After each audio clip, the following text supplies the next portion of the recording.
Welcome, everyone. It is my pleasure to see so many fellow book and book fair lovers, to hear our guest, acclaimed author, playwright, I learned backstage, and distinguished public servant, Robert Reich. I'm Kira Willig, and I serve on the advisory board to the Miami Book Fair International. We are celebrating the book fair's 32nd year as the nation's largest literary festival, which would not happen without its unwavering support from Mitchell Kaplan, right? Dr. Eduardo Padron, the Board of Trustees, my fellow members of the advisory board, one of whom is right there, Marlon Hill, all of Miami-Dade College, and everyone who works so tirelessly for the fair, our community partners, and all of you who come to all of our events. So introducing Robert Reich is Charles DeGroat. Charles and his wife are co-directors of the DeGroat Foundation. And what the DeGroat Foundation does is they invest worldwide to support high-impact, sustainable innovations, education, and cultural projects. They started the Paris Literary Prize, and they initiated a variety of literary projects across the globe. We are so lucky that the DeGroats, and this is a quote, absolutely love the Miami Book Fair, and so they've sponsored so many of our incredible author sessions and sponsored this session tonight. So please give a warm welcome to Charles DeGroat.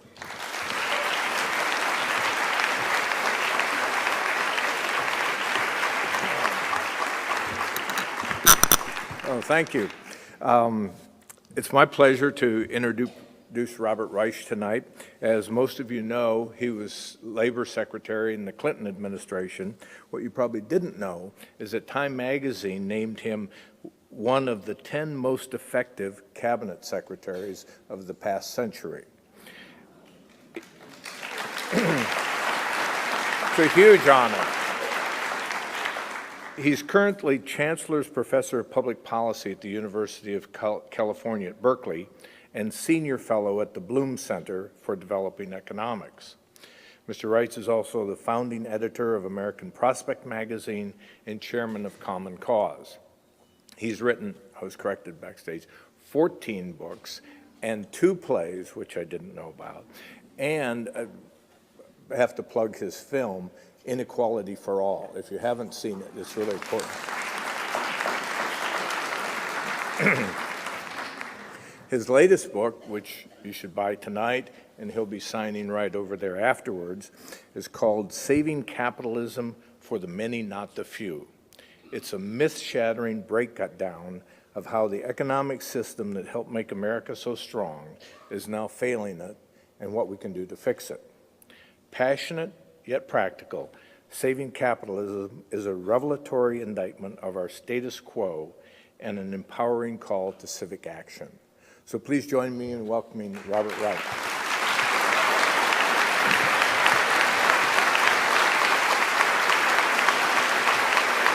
Yeah, thank you.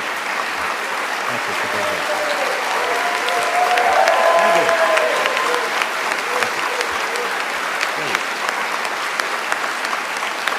Well, thank you. It's very nice to see you. As you can see, the economy has worn me down. Before the Great Recession, I was, I've just ended a book tour, or I'm ending a book tour, and the interesting thing is I asked my publisher to send me to a lot of red states and red cities, Republican places where people call themselves conservative Republicans and Tea Partiers, and it was fascinating to me. Nobody liked the title to my book because they said that saving capitalism sounds like there's something wrong with capitalism, and then I went back home to Berkeley last week, and everybody said, we hate the title of your book. Why would you want to save capitalism? So I've managed to come up with a title that antagonizes everybody. Nobody likes it. But the subtitle is really the most important thing. It's saving capitalism for the many, not the few. And that is really the issue before us. How do we create a system that's working for everybody?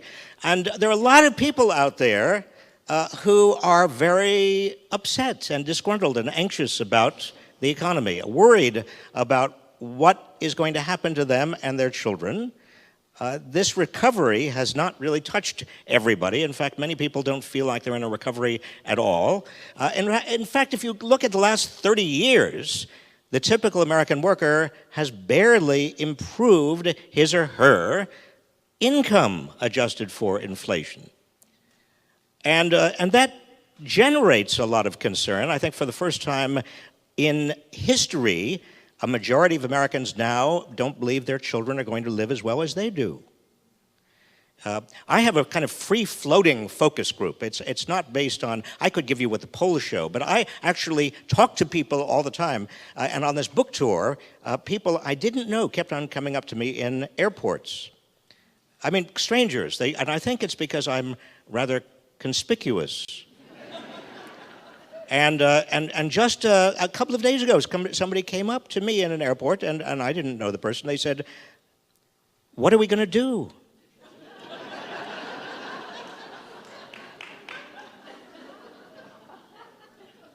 Now put yourself in my position. Somebody who you don't know comes up and says, "What are we going to do?" I said, "I don't know." And then actually, on this same book tour, about 2 weeks ago, somebody came up to me, again, a complete stranger, a fellow stopped me and said, "Can you believe it?"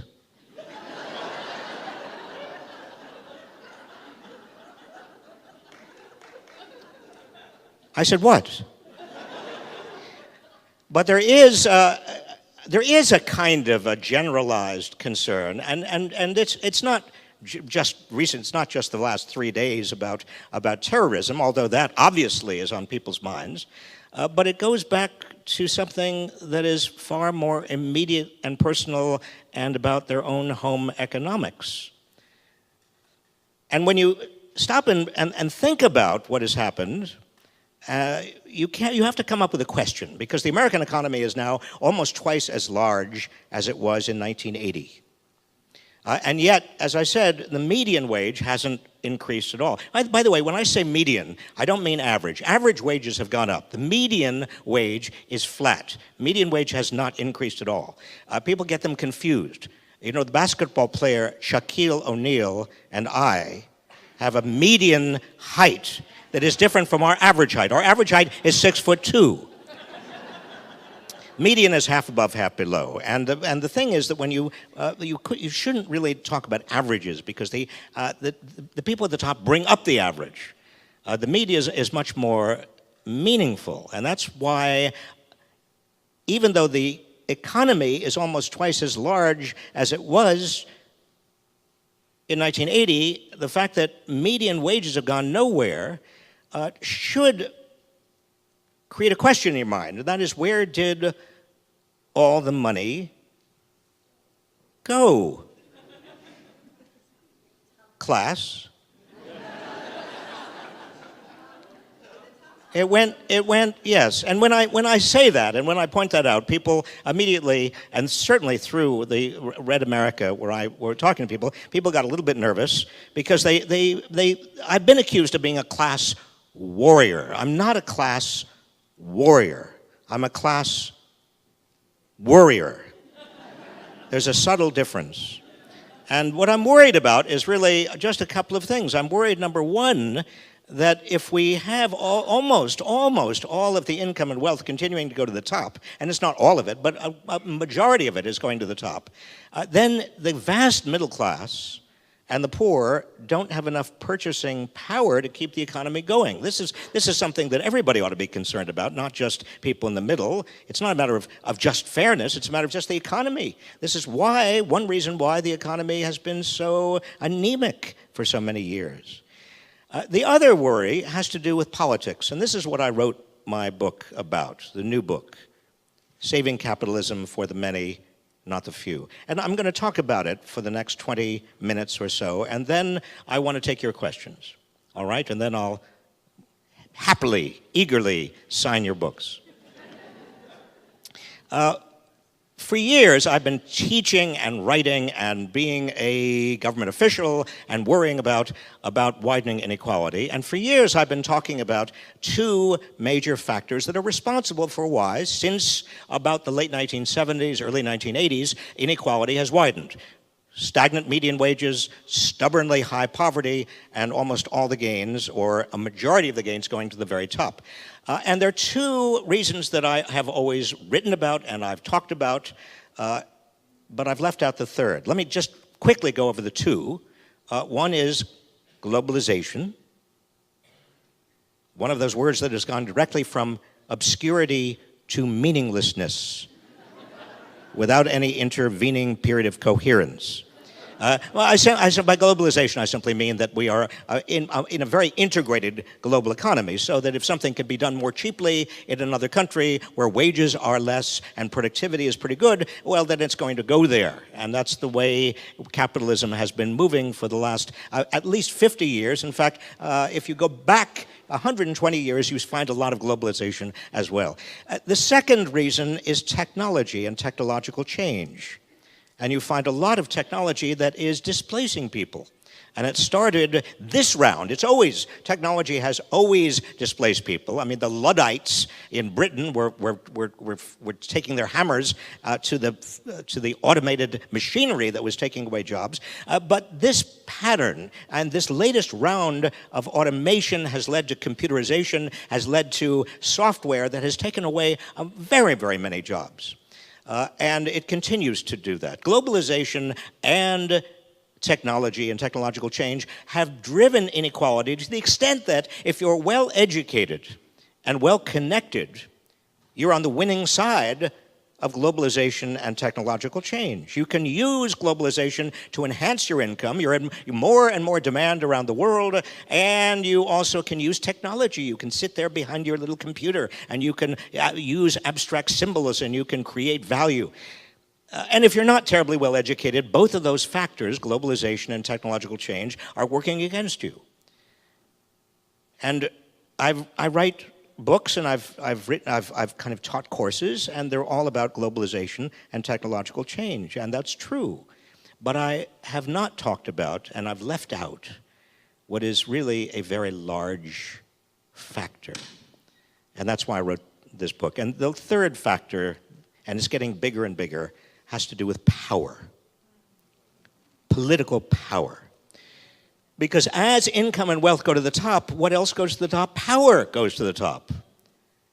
And this is before Citizens United. I mean, we were seeing more and more political influence and power at the top, even before that shameful decision, which must be reversed. Citizens United.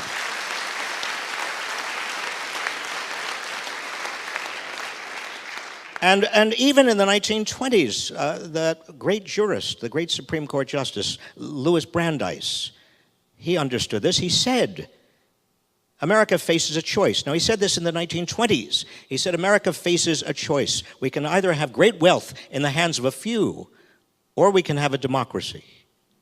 But we can't have both. Now, what he saw, and he was really reflecting back on the first Gilded Age of the 1880s, 1890s, when the robber barons and the lackeys of the robber barons, the people who really ran the American economy, a handful of them, and their lackeys deposited sacks of cash onto the desks of pliant legislators and kept on getting laws that worked to their advantage, but to the disadvantage of everyone else.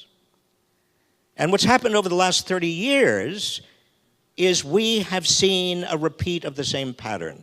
Now, it's not that any particular wealthy individual or big corporation or CEO or Wall Street banker individually has kind of intentionally cooked this up and said, oh, we're going to take over democracy. No, it's the compounding of all of this behavior.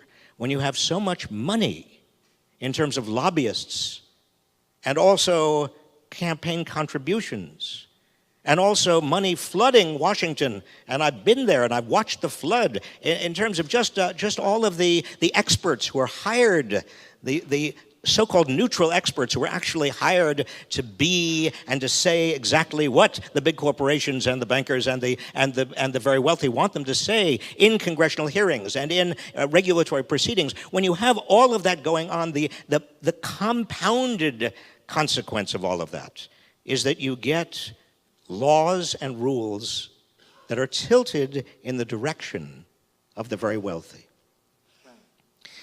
And so there are three myths, and I don't want to give away the plot of my book because then you won't have to buy it or you won't have an incentive to buy it. But let me just talk quickly about these three myths, because the myths underlie an ideology that makes it very difficult for us to talk with one another in this country about this issue.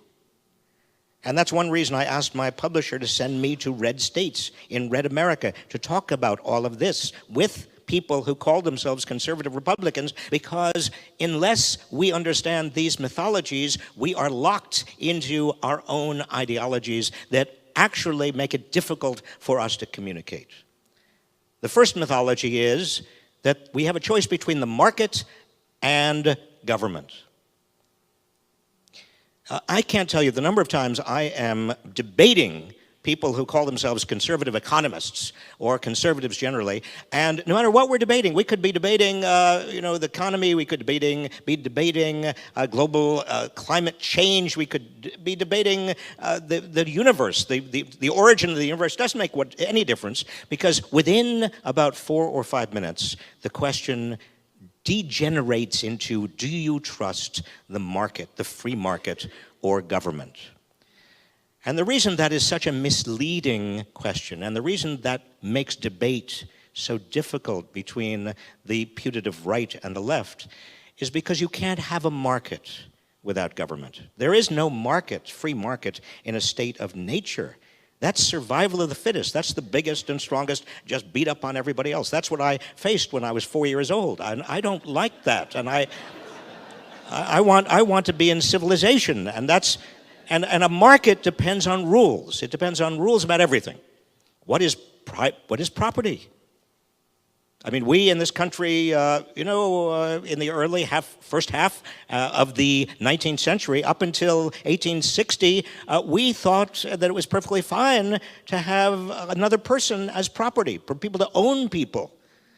I mean, if you think about it, property and what can be owned and under what terms is a decision that government, politicians, legislators, judges, administrative agents make all the time. They're constantly making it. Today, the most important form of property is intellectual property. That is patents and trademarks. And we don't really talk about it very much, but that intellectual property, the actual rules of intellectual property, are tilted more and more in the direction of very, very big companies and Wall Street and very wealthy individuals. And the same thing with another building block of capitalism, contract.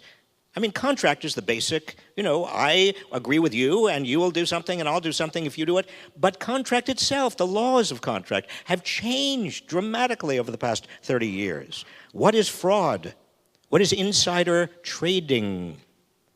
Is it possible and is it permissible and is it legal for a big company to put inside a contract that you, if you have a dispute with me, if you are a contract with me, if you're my employee or a consumer, you cannot go to court with your dispute. You've got to mediate with somebody that I choose as an arbitrator?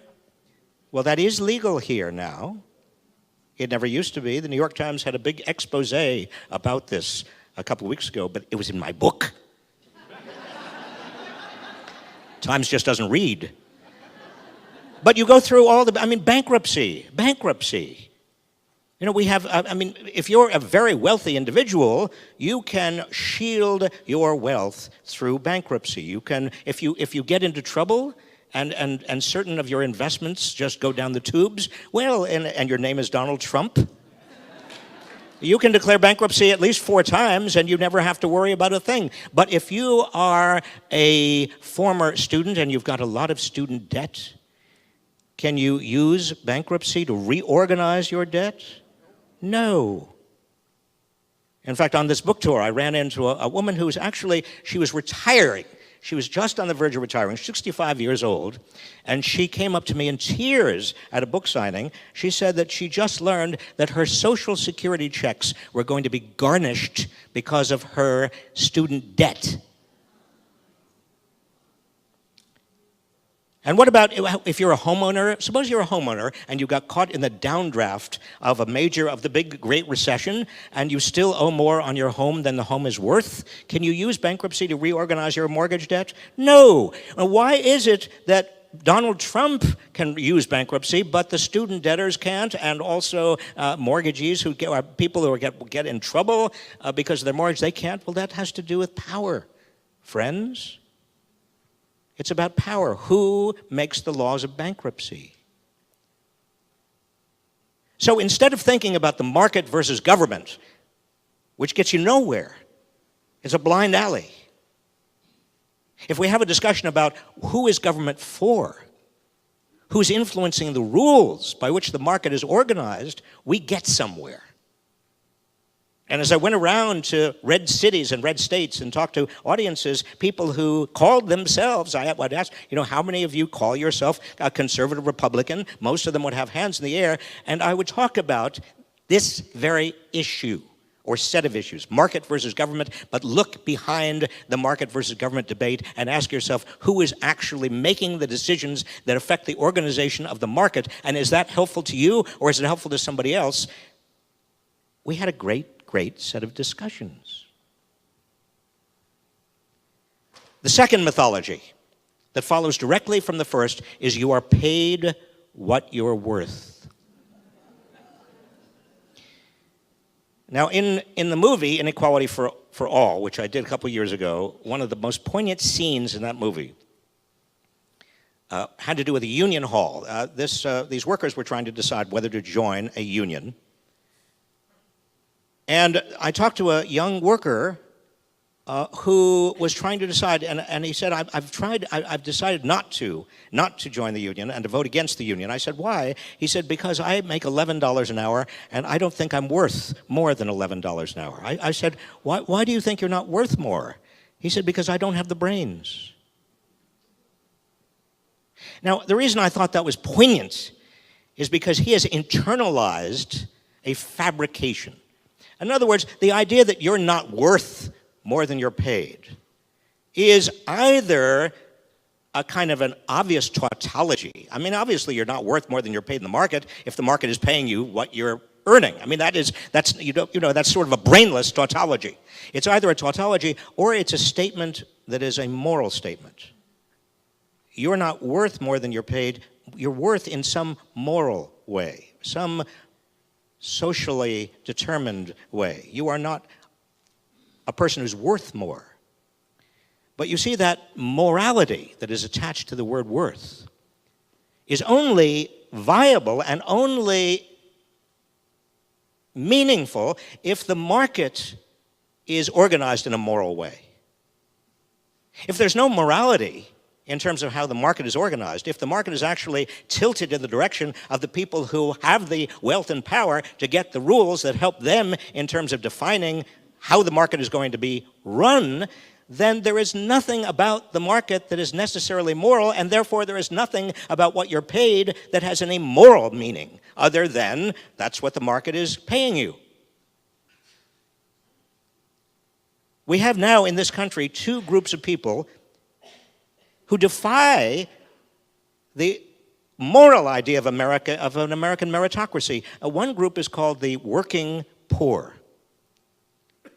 It used to be that if you were poor, you were not working. The reason you were poor is that you were not working. You either couldn't work, it was a downdraft in the economy, you were unemployed, you were disabled, for whatever reason.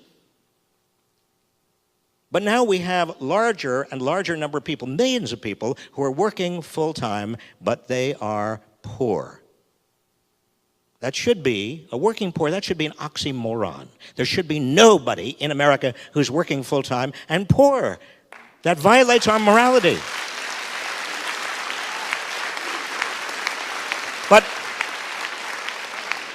But by the same token, we also have a new group of people who are for want of a better term, let's call them the non-working rich. They are the heirs of very wealthy people, and I don't want to pick on them. When I say that the 5 Walmart heirs, the Walton family, the 5 young Waltons, who together have more wealth than the bottom 40% of Americans put together, I don't mean to in any way impugn their integrity.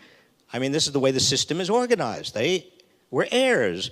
But you have right now, in fact, the data show that between around 10 years ago, about 2005, and over the following 25 years, we're going to have the largest intergenerational transfer of wealth in history. And most of the people who are going to be transferred, or who are going to be the beneficiaries of that transference, will not have worked for that wealth.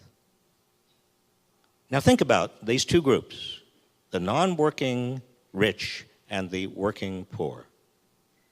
And then ask yourself, in addition, look at the CEOs who in the 1960s, now some of us remember the 1960s.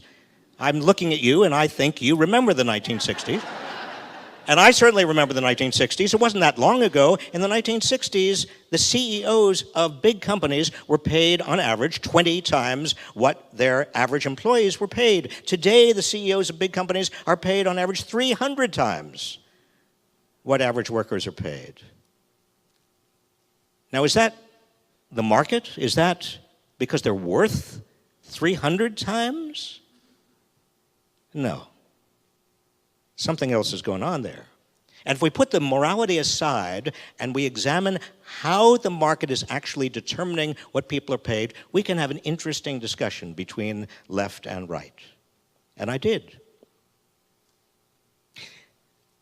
The third mythology is that the most important thing that we can possibly talk about politically with regard to inequality is taxing the wealthy. How much do you tax the wealthy and how much do you redistribute to everybody else? Now, that is an important issue, but it leaves out, if you follow the logic of mythology number 1 and mythology number 2, it leaves out a big reality, and that is the upward redistribution from most people who are middle class and poor to the top. That's occurring inside the market in ways that we don't even see. I mentioned before patents and trademarks. We pay, in America, more for pharmaceuticals than any citizen in any other advanced country pays for pharmaceuticals. Why is that? Well, it has to do with the rules of the game that pharmaceutical companies have been very, very, very active in creating. One of those rules permits pharmaceutical companies to pay off the makers of generic versions of those pharmaceuticals, cheaper versions of those pharmaceuticals, when the patent runs out on them, and pay them off to delay the introduction of the cheaper generic version. It's called pay for delay. In almost all countries, all advanced countries, that is illegal. It's legal in the United States. It's costing you and me and everybody else about $3.5 billion a year. It's an upward redistribution from us to the executives and major shareholders of big pharmaceutical companies. But we don't talk about it as an upward redistribution. It is an upward redistribution. Or to take another example, internet service.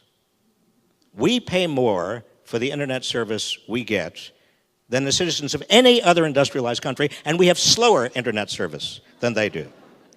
Now, why is that? Does that have anything to do with power and politics? Well, it does have something to do with the fact that 80% of Americans have no choice of internet service provider, which means that they can charge you pretty much whatever they want as long as you have to have internet service. But why is it that we don't have choice? Does it have anything to do with their power over cities and over states and over the regulators? Of course it does. Some cities have tried to install fiber optics, and what happens? Well, a lot of those cities run into a buzzsaw of lobbying from the big internet service providers, the big cable companies. And we could go on, and I could go on and talk about airlines, for example. I flew into Miami, and somebody on the airline, actually, we were talking about these things, and they asked me a question people very often ask. Since fuel costs have dropped, plummeted over the last 4 years, why is it that ticket prices have not? Have you asked yourself that? Well, the answer is that 15 years ago, we had 9 major airline carriers. Now we have 4. And through many airports, there are only 2 or 3. And what does that mean? That means collusion. It's easy for them to essentially fix prices over a lot of routes and make a lot of money. That is another upward redistribution. In Missouri, I was talking to a bunch of farmers, and by the way, they all characterize themselves as conservative Republicans. And I said, well, how's business? How are you doing? Oh, terrible. What's the problem? Well, as we started to talk, it turned out crop prices are going down. Crop prices actually are 6% now below, adjusted for inflation, what they were 10 years ago. But food prices, I pointed out to them, are rising much faster than inflation. And they said, well, that's the reason is because of the big monopolistic food processors. And they're cutting our throats. They're making it impossible for us to be competitive. They're taking us, every dollar that we have. They're making, and they're also installing these factory farms that are polluting the environment, that are actually hurting consumers. And so we're trying to organize against these big food processors and the factory farms. Well, I said, why do you call yourself conservative Republicans? But you get my drift. And what I saw across Red America, once we got behind these mythologies, once we started to talk about power, once we started to say, well, it's not a matter of market versus government, it's about who government is for and who the market is working for, and it's not about what you're worth in any moral sense, it's about what you're worth in the market, that's a tautology, and also it's not about taxing the rich and redistributing, that's not the only issue, it's all about all of the redistributions upward that you are making and I'm making because of all the power to set the rules. Guess what? We had some very positive discussions. And they kept on talking about crony capitalism. They hate crony capitalism. I said, how do you define crony capitalism? They said, well, it's when the big companies and Wall Street, and they can't stand Wall Street. I hope nobody here is from Wall Street. I mean, I respect you if you are. I don't mean that they can't stand you. I mean that they are livid, still livid about the bailout of Wall Street and the fact that not a single Wall Street executive has yet gone to jail or been held accountable.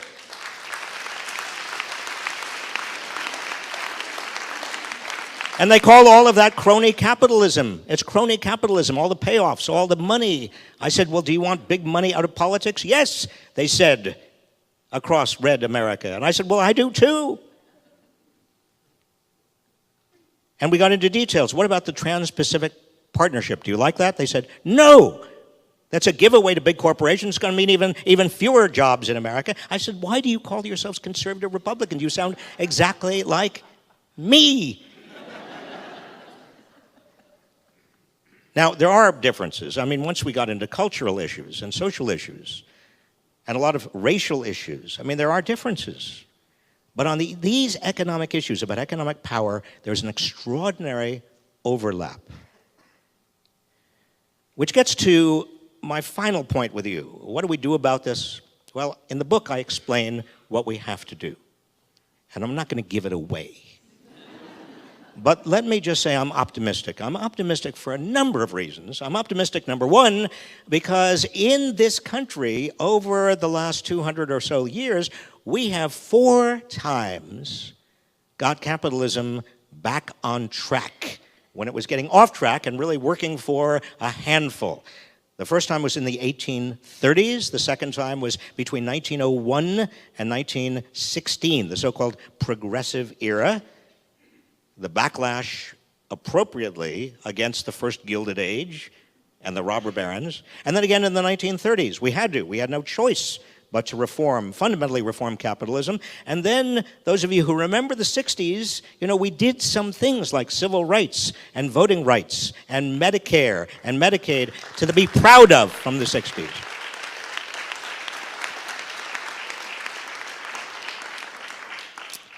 So we roll up our sleeves collectively, put ideology aside, and get on with what has to be done. We have an amazing resilience in terms of our ability at a point that is a tipping point, where people are just so fed up. It seems so unfair, so unjust, so arbitrary. Power seems totally misaligned with the public good, that we get on with the job of fixing it. Now, is there any evidence we are doing that or about to do that or anybody is interested in doing that? Yes, there's a lot of evidence.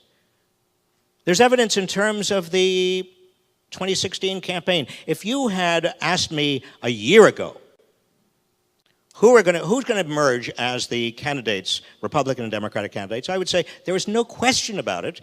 It's going to be Jeb Bush and Hillary Clinton. I mean, they are the establishment candidates, and I've known Hillary Clinton since she was 19 years old, and I think very, very highly of her. And if you keep it in this room, I won't tell you. All right, I'll tell you. I went on a date with her.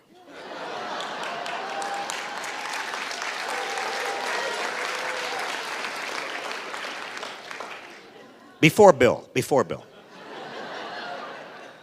No, she was president of her freshman class at Wellesley, and I was president of my sophomore class, and I thought it might be nice to have a presidential summit. So I forgot all about this, but in the 2008 election, a reporter for the New York Times called me and said, we have found a collection of her letters from when she was an undergraduate at Wellesley, and she mentions that she went out on a date with you. And is there anything that you can tell us about that date that might shed light on how she would perform as president?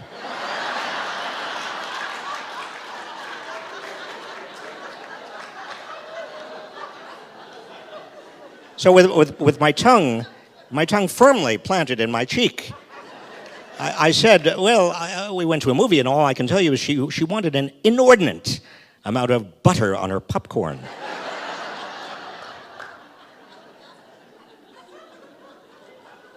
And then there was silence at the other end. I thought he hung up. I said, are you still there? He said, oh, yes, I'm just writing all this down.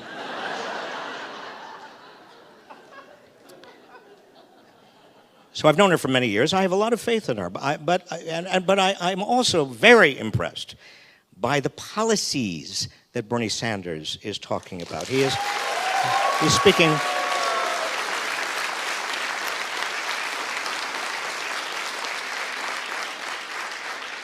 So you have the big surprise to me, and I predict in the book, my book, Saving Capitalism for the Many, Not the Few, that the biggest divide over the next 20 or 30 years is not going to become Democrat, Republican, or liberal, conservative. The biggest divide, and the most important divide, is going to become between the establishment and the anti-establishment. That the anti-establishment forces are growing. The populist, you might call them populist forces, I said are growing, but I did not predict Bernie Sanders. I also, for that matter, did not predict Donald Trump. And I think the real choice, and again, I don't know whether it's going to be a choice in 2016 or it's going to be a choice in 2020 or 2024, but the real emerging choice, I believe, is between what might be called authoritarian populism, right-wing populism, and reform populism, left-wing populism. And when I say authoritarian populism, I mean, and history, actually, we've had in this country a tradition of right-wing populism, not nearly as strong as the tradition of left-wing reform populism, but our tradition of right-wing populism starts years ago, and even in the 1930s, there were people like Father Charles Coughlin. I don't know if any of you have heard of him. He was the predecessor to Rush Limbaugh. He was a radio personality who was an anti-Semite and a Nazi, and was advancing the Nazi causes on the radio and also getting very politically involved with Charles Lindbergh and others. But in the 1950s, you had Joe McCarthy, another kind of right-wing populist whose communist witch hunts damaged just wrecked people's careers. And I think that what characterizes right-wing populism is the promise that if you just follow me, I'm the strong man. Don't worry about democracy, just follow me. I'm strong enough, I'm tough enough, I will make it right.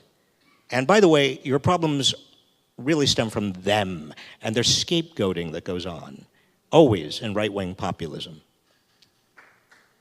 You like scapegoating?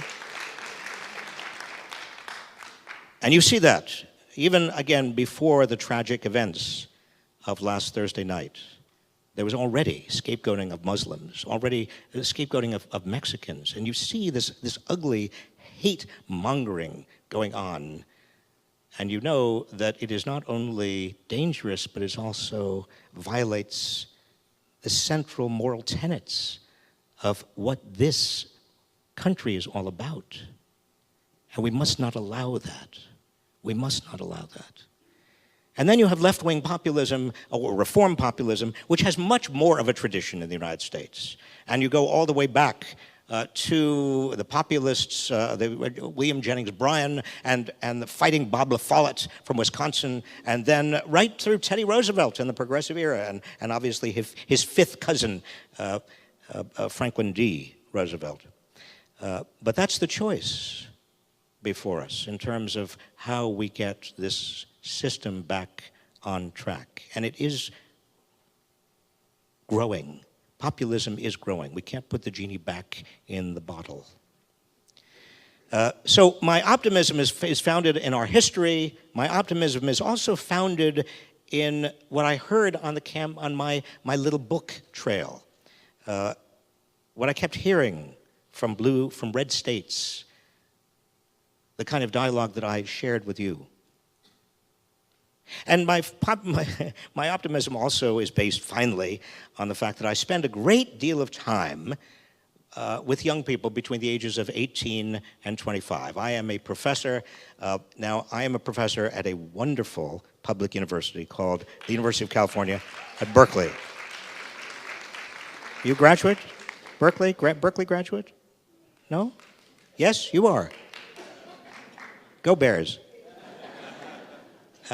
But I've also had the privilege of spending time at the University of Chicago, at the University of Texas, and what I can say is that this generation of 18 to 25-year-olds, and I've been teaching for almost 40 years, this generation of 18 to 25-year-olds is more idealistic and more public service oriented than any generation I have ever had the privilege of teaching.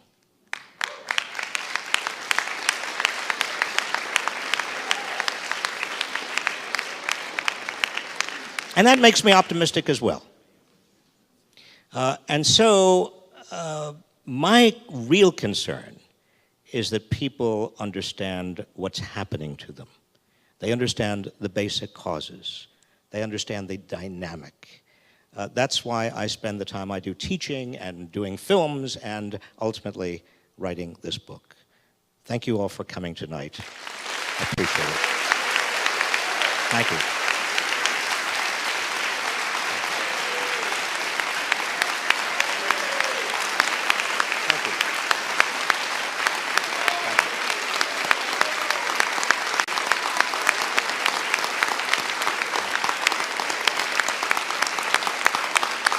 Well, thank you.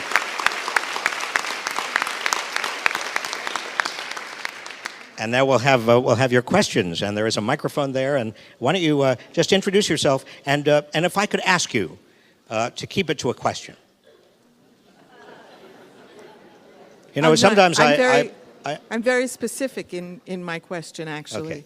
Okay. My name is Susan Shine.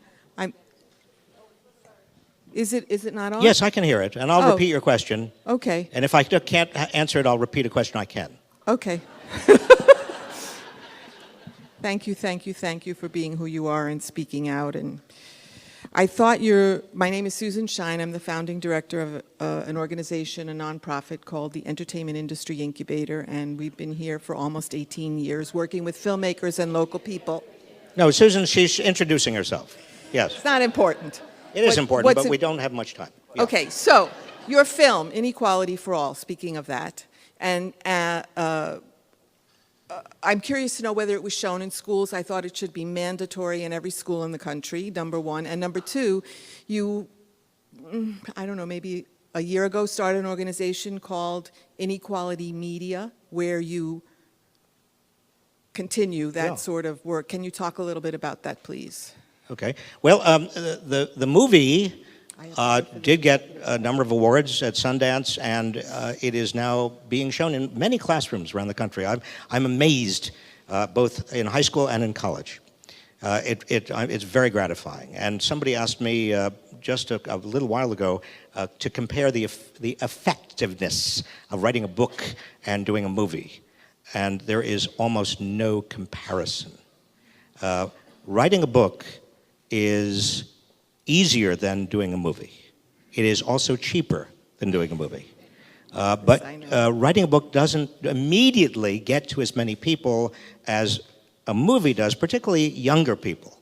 One of my sons is in the film business, and he came up to me about 4 years ago and said, "Dad, I appreciate all of your writing and your books, and I know it's important to you, but my generation," and then he kind of did this face, and he said, we don't really read all that much, and if you want to reach us, you really do have to think about videos and films.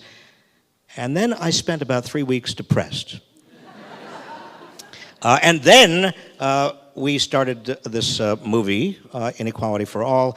We did the Inequality Media Project, which was really a way of getting additional funding for videos.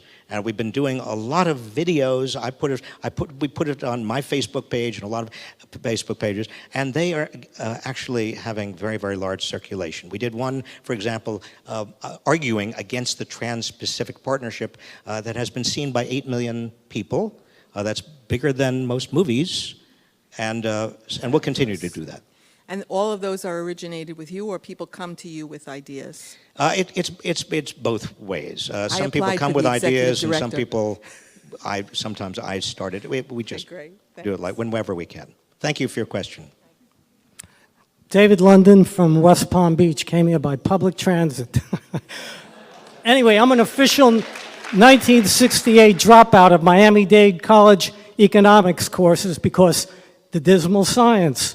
In your book, which I've had for about a month now, in one of the later chapters called When Robots Take Over, particularly you make reference to Keynes and his prediction for the future about the end of economics, or when we have the state of abundance. Has any university or any college decided to, I kind of know the answer, explore that issue in any fundamental way, teach any courses, set up any academic program? Kind of know the answer, but I thought I'd address it to you because it needs to be done. Well, just for the rest of the audience, what you're referring to is the technological displacement is picking up pace. In that chapter, I referred to a fanciful example of what I called the I-everything, which is a future gadget. It's kind of the ultimate logical endpoint to all of the gadgets that are now being produced. And this I-everything will be a modern Aladdin's lamp, because you will be able to speak into it, and immediately whatever you want will be produced. 3D manufacturing, everything, the works. It'll just be there. There'll be a little puff of smoke, and the I-everything will produce whatever you want. Food, great food. Anything you want, the I-everything will do it for you. The one problem, and this is a problem that Keynes, in his famous 1928 essay, when he said that in 100 years, technology will do everything for you. There'll be no reason for anybody to work. The one problem is that nobody will be able to buy the I-everything because nobody will have a job. And that's where Keynes went wrong, because he didn't think about how to recirculate the money so that everybody can afford to buy the wondrous things that technology can generate. And so I have a suggestion in the book about where the money should come from. It's not taxing the wealthy. It's actually a much more clever idea.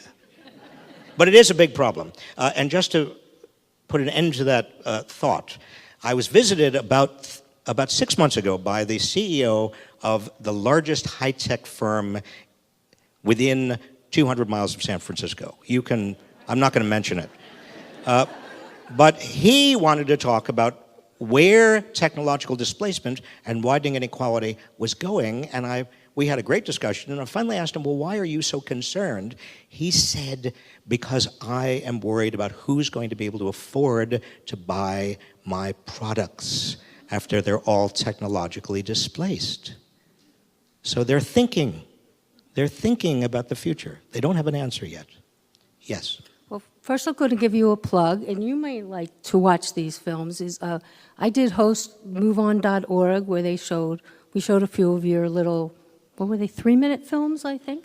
And I was a little bit nervous because we invited lots of strangers into my home, and this is Miami, it's a little scary. And about 30 people showed up. Half of them were 10%ers, the upper 10%. The other half, I guess about a quarter of them were unemployed, and the other quarter were working poor. And you do have a great talent of taking very complex economic theory and bringing it down to all of us, from people who had PhDs to medical doctors to people who had high school educations, understanding very complex ideas. And I think the one that I really didn't even want to watch that was most interesting is we watched the film on prisons. And one of the people there had spent time on prison. He has autism, and he gave us an inside view on what it was like to be thrown in prison because he had assaulted somebody and was probably not on proper medication, and what it was like to be stuck in prison and now no longer can get a job, support himself, and go on and on. And you should all go and look at these films. Well, I appreciate that. Thank you. And so, You have a question? But yes, and my question actually somewhat has to do with something Carly said in the debate last night, but it has to do with solving the continuing problem with health care. And Obamacare went a long way, but her solution is opening it to the free market. I have no idea what that means. Clearly there's still issues with it. And what do you think is the solution to deal with the costs? Let me talk about that, because there is, again, a lot of mythology about our healthcare system, and when somebody says leave it to the free market, obviously, given what I've said tonight and what I say in the book, that doesn't mean anything. That has no content to it. The question is, who's going to structure that? How is it going to be organized? And I think Obamacare, the Affordable Care Act, was a major step forward. I think we're much better off with it than we were without it. Millions of people now have access to health insurance, and health insurance who did not, and that's a great advance. But I think we need to continue to work toward what is the only sane and sensible system that almost every other industrialized country has, and that is a single-payer system. And this should not be... I understand the arguments on the other side, and I understand the fears, but it's with a single-payer system that we can get down costs, and we can afford to do better and more and worry about outcomes and do more preventive health care. My father started walking, speaking about preventive health care, he started walking 3 miles a day when he turned 80. And he is now 101. And we have no idea where he is.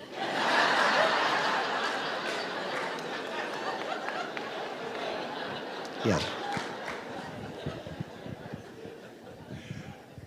Dr. Reich, thank you so very much. It's a great pleasure to see you in person.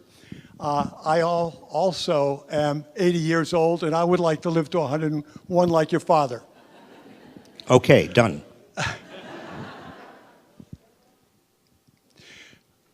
I share your optimism, and I also share your indignation. But I have a very basic question, and I'd like you to address two very small statistics. The Global Footprint Network speaks about resources, and of course all economics is based on resources. And it says that in order for us to continue the resource lifestyle of the entire world, it would take 1.5 planets. We only have one. And it also goes on to say that if the rest of the world all live as we do in America, it would take 4 planets. It seems to me this is a pair of statistics that is terrifying to me. Would you be kind enough to address that? Well, it's terrifying if you think that technology and innovation is fixed. That is, if we were going back 150 years, it would be terrifying thinking about what it would take to get everybody up to the standard of living of 20% of Americans. But innovation actually keeps on surprising us in terms of its capacity to come up with ways of both saving resources and improving public health and doing a lot of things at the same time. It comes down, and this does intersect with the book in one very profound way. It ultimately comes down to a political decision or a set of political decisions.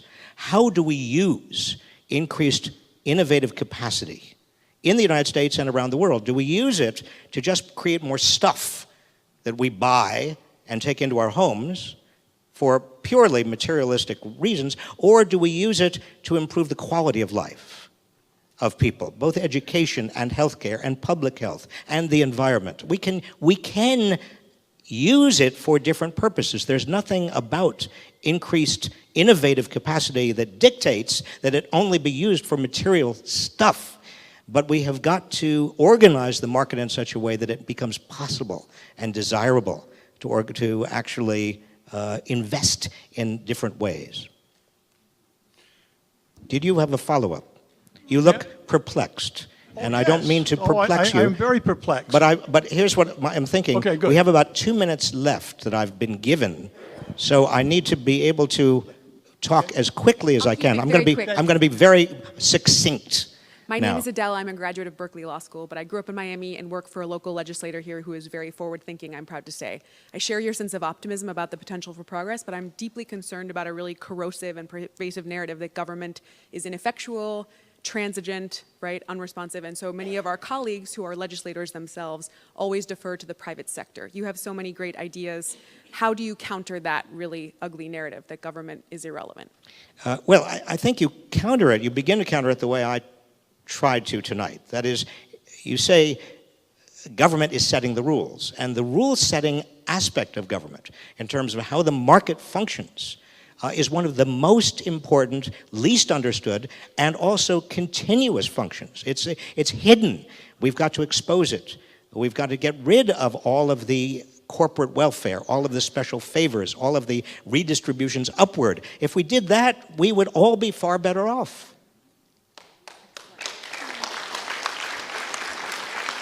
Yes. My name is Judy Rosenblum, and I'm a teacher 29 years in Dade County Public Schools.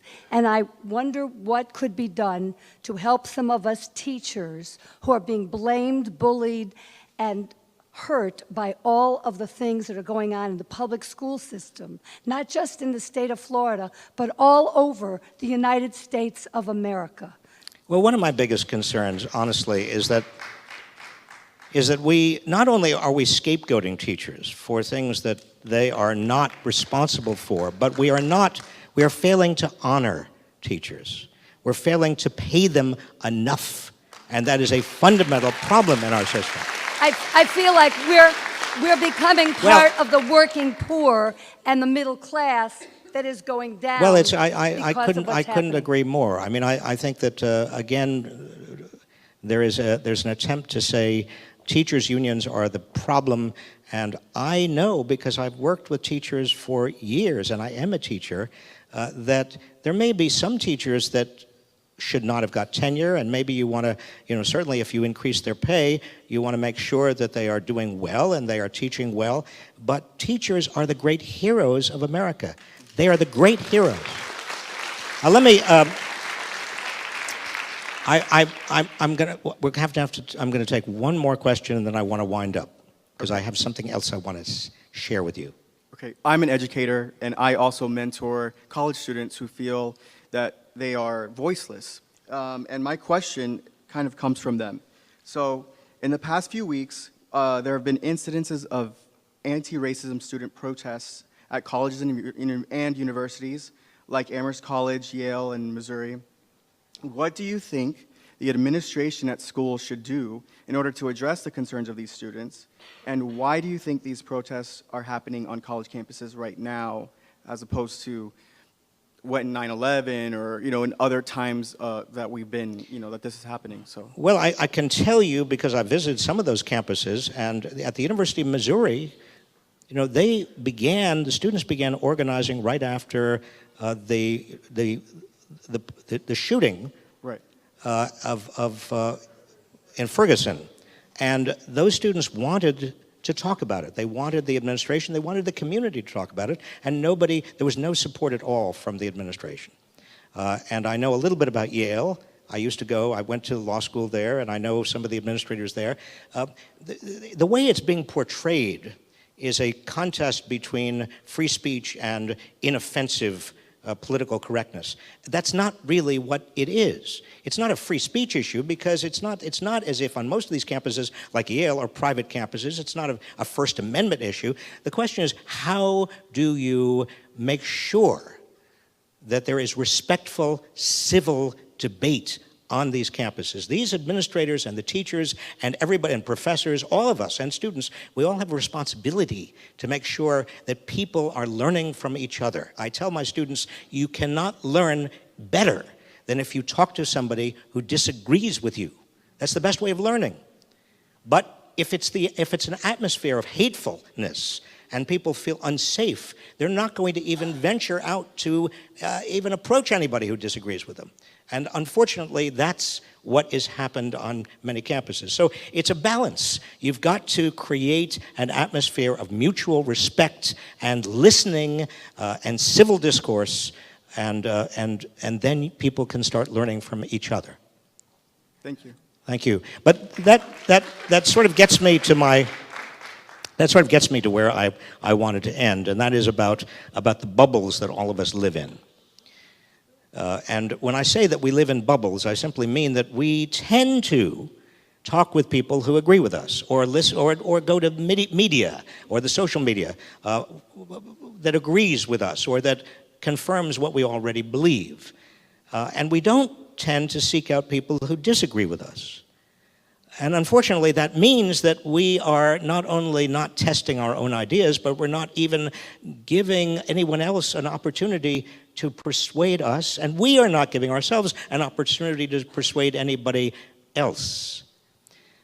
I used to teach at a university in Cambridge, Massachusetts. We won't even say its name any longer. It's crimson and white. It has its right there on the Charles River, so I moved about 10 years ago. I bought a Mini Cooper. Have you ever? You know what a Mini? I bought a Mini Cooper, and I drove. And that was, by the way, that Cambridge, Massachusetts, is a blue bubble inside a blue state in a blue. It's a blue region. It's the bubblest bubble. It's almost, you can't get out of that bubble. So I got in my Mini Cooper, and I drove across America 3,000 miles to Berkeley, California. And I discovered I was in the same bubble.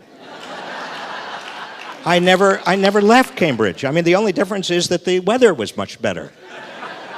By the way, I don't know how many of you have driven across the country. I love to do it. I've done it about 5 times.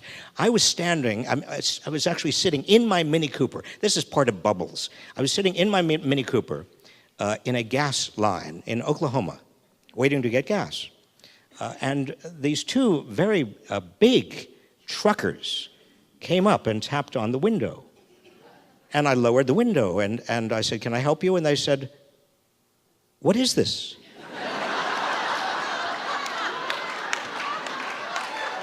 And you see, there are no Mini Coopers in Oklahoma at all. And I said, this is a Mini Cooper. And they looked, and they said, "Well, how does anybody fit in there?"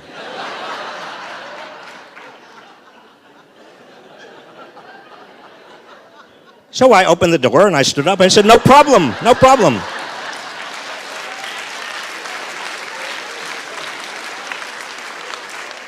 And they looked very, very worried and upset. And I said, "But I'm from Massachusetts and we're all under 5 feet tall." Thank you for coming tonight. Love you all. Bye-bye.